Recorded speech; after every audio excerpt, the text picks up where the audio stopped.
If someone's trying to dominate you by talking over you, here's what you do. I have some tips. Number one, I'm going to start with what you don't do. You don't say, hey, excuse me. Hey, I'm trying to finish. Hey, I wasn't done. None of those. None of those. Because they know you weren't done. They don't care. That's the point. That's why they're trying to do this, to subtly assert that what you have to say matters less and they don't care. So, what you need to do instead is you need to convey calm confidence. So my first tip, this is going to be the easiest one. While they're talking, you keep talking at the same pace that you already were. And it especially works if you raise your voice just a little bit louder like I'm doing, but see, I'm keeping the same pace and I'm continuing speaking and I'm not stopping. That's most important. Number two, do not stop. Do not stop and let them. Now, if you get interrupted a lot, or if you're just, a considerate person who has respect, this might feel uncomfortable for you because you're conditioned to let people speak. The issue, though, is this person is not. So the rules change when you're dealing with somebody who's blatantly disrespectful. Make it a point not to stop when somebody is trying to stop you. Number three, if they don't get the hint, you can look at them and you can say to them, I'm still speaking. But notice my tone. It's not, I'm still speaking, or I'm still speaking. I'm still speaking. I'm still speaking. And then after you've said that, you continue talking. You don't wait for them to respond.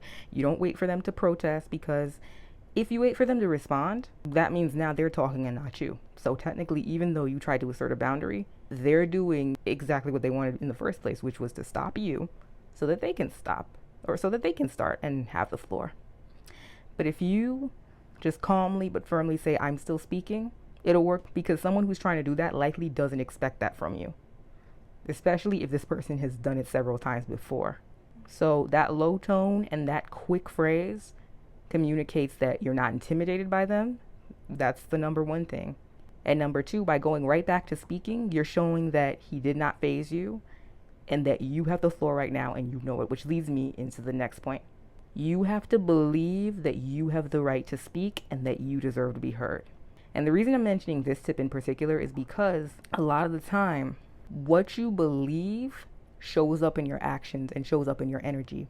And energy doesn't lie. And not only does energy not lie, energy communicates way better than words ever could.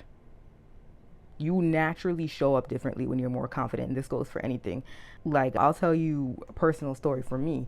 So there was one time I was on the phone with a customer service rep. He kept on talking over me, and it was so annoying. And then at some point, right, I was so annoyed with, like, number one, the issue that I was calling about in the first place, and number two, that he kept interrupting, that at some point he tried to do it again, and I did that raising voice thing I told you about, and I just kept on speaking. And he shut up immediately, and he did not interrupt me again. Now, here's why I'm tying it back to believing that you have the right to speak, because I said that you naturally show up differently when you're more confident, right? I didn't plan, like, okay, you know what? The next time he interrupts me, I'm going to do this and this and this, like what I'm telling you right now. No. Literally, it was almost like having an out-of-body experience where I watched myself do that, and then I watched what happened after and how he responded.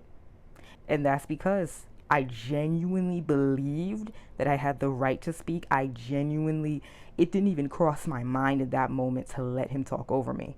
It wasn't even a matter of me trying to put him in his place. I was going to keep speaking. And so I did. And that's it. And he fell in line. People respond to your nonverbal cues. And when you genuinely embody confidence, it's not even a fake it so you make it kind of thing. When you genuinely embody that, your energy will embody it too. And you're going to see, likely, people will take that cue from you and will fall in line. And my last tip to deal with someone like this, if none of the other tips I've given worked and this person is determined to talk over you and be an ass, get up and walk away from them mid-sentence. I'm serious. Do not worry about coming off rude, because they're not afraid of coming off rude to you.